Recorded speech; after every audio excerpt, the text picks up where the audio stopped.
welcome back to my channel. It's me, the lovely, the only Lily.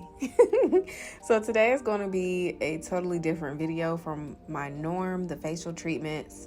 I am doing a brow henna and wax cleanup video today, so I hope you all enjoy it. I am going to post the brand that I'm using up here today because I do not know how to pronounce it correctly, I don't think.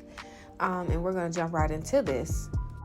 The first product that I'm going to be using is the Brow Henna Eyebrow Shampoo. I'm going to work this into her brow hairs with the spoolie that I'm using, and I dabbed it with a little bit of water from a nearby bowl.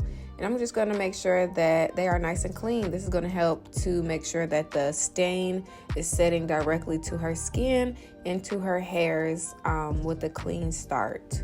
Removing this product, I am keeping in mind to make sure that I am cleaning everything off thoroughly. Any product that I put on her skin, I'm making sure that it is getting through the hairs and directly to the skin. This brow henna saline solution is going to help decrease the brows before application.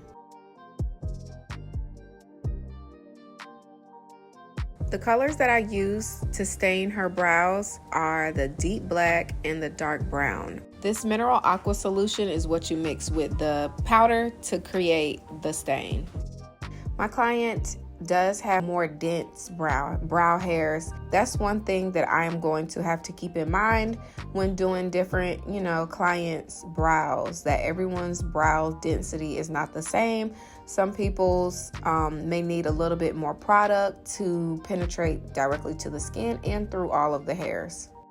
Meanwhile, like myself, I don't need like a whole lot of product or a thick layer of product on my brows in order for it to go through my brow hairs. My brow hairs are like super thin and they're just not really thick. So yeah, that's just something to keep in mind, a little tip to, help you decipher the application you're going to use for each individual person.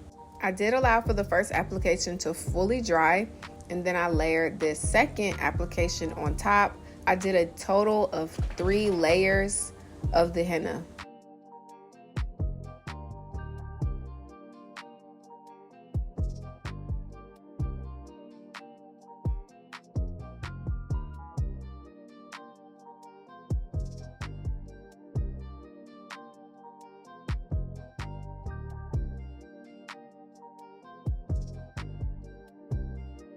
No one likes extremely boxed out brows. It's just not natural. It does not look pleasant in my opinion. Everybody is different, but for the most part, for the most natural and appealing brows, make sure you remove the front of the tint or henna first. The soft wax that I am using is the Satin Smooth Golden Quartz. I purchased it from Cosmoprof locally.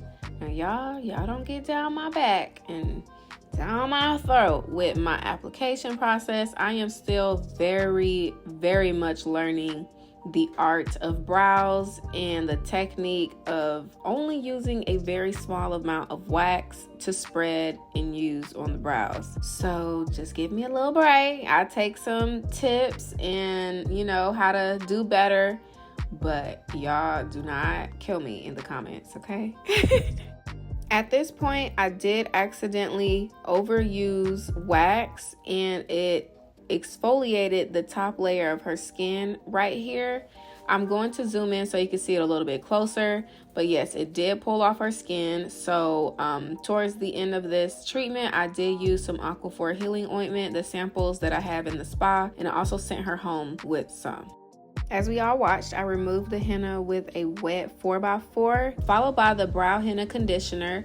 This is going to be combed through the hair and make sure that the skin is also conditioned after this treatment.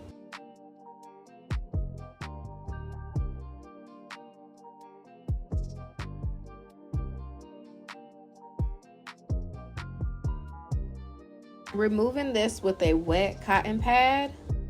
Now I'm going to clean up those hairs that were not picked up with wax.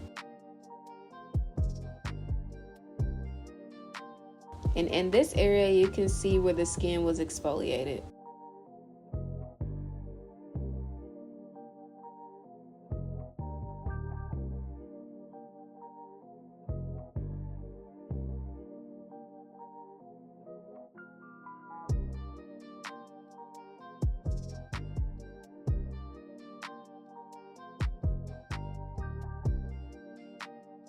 Now I'm going to ever so gently trim her brows. I'm not going to chop them off. I'm simply just going to trim the hairs.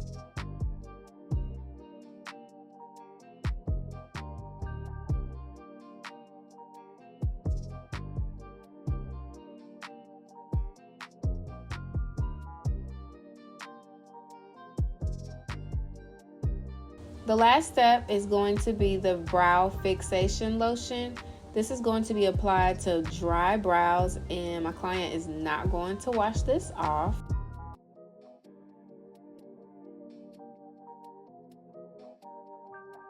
Actually, this is the last step. I'm going to highlight her brows with the concealer pad. If y'all want to pick that up, you can. It's in my Amazon store under brow and lash product.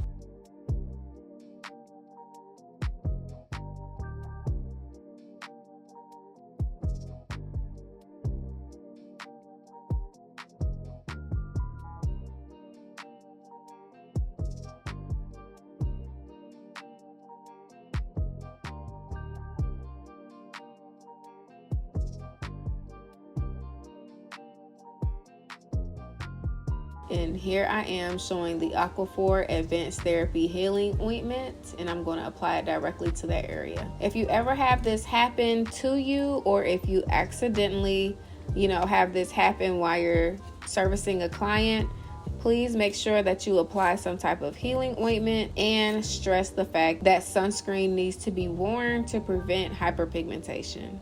I hope you all enjoyed this video. Thank you so much. Y'all let me know. Share this video where you share cool things. And I'll see y'all next time. Bye, guys.